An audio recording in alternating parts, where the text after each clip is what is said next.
Сәлем бәріне. Бүгін біз түрік қағанатының қызықты тарихына шомыламыз.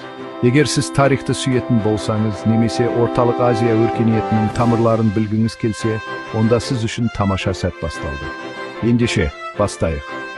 Әңгіме біздің заманымыздың 6 ғасырының ортасына апарады. Түрік қағанаты 500 бейжлиги жылы аңызға айналған Бөмін қағанмен құрылған. Оның пайда болуына дейін көк түріктер, көшпелі халық Жоужан қағанатының билігінде болды. Бірақ Бөміннің үлкен армандары болды. Бөмін қаған Жоужанға қарсы сәтті көтеріліс бастап, түрік қағанатының дүниеге келуіне белгі берді.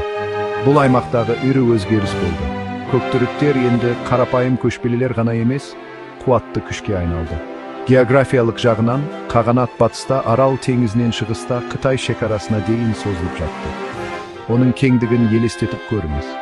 Бұл маңызды сауда жолдарын, әсіресе атақты жібек жолын бақылаған үлкен империя болды. Бұл байлық пен мәдени алмасудың мол болуына әкелді. Енді әлеуметтік құрылым туралы әңгімелесейік. Империяны қаған басқарды, оған ақсүйектер мен жауынгер элита қолдау көрсетті. Адалдық пен әскери шеберлік жоғары бағаланды. Көктүріктер сонымен қатар Тәңірге табынумен де танымал болды. Бұл аспан құдайы Тәңірдің айналасында құрылған сенім жүйесі. Бұл рухани аспект олардың күнделікті өмірінде және басқаруында маңызды рөл атқарды. Жетістіктеріне келетін болсақ, түрік қағанаты түркі тілі мен мәдениетін Орталық Азияға таратуда маңызды рөл атқарды.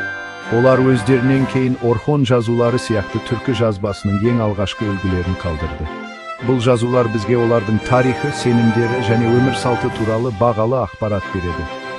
Бірақ көптеген империялар сияқты, түрік қағанаты да ішкі қайшылықтар мен сыртқы қысымға тап болды.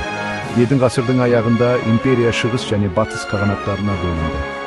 Осы бөлшектенуге қарамастан, түрік қағанатының мұрасы сақталып қалды. Онда бұл тарих неге маңызды? Түрік қағанатының тарихын түсіну бізге түркі мәдениетінің алғашқы дамуына және оның Орталық Азияға ұзаққа созылған әсеріне тереңірек үңілуге мүмкіндік береді. Бұл біздің әлеміміздің ғасырлар бұрын қандай өзара байланысты болғанын еске салады. Бұл тарихи сапарға бірге болғаныңызға рахмет. Егер сізге бұл бейне ұнаса, ұнатуды, бөлісуді және осыған ұқсас мазмұндарды көру үшін жазылуды ұмытпаңыз. Келесі жолығуға дейін.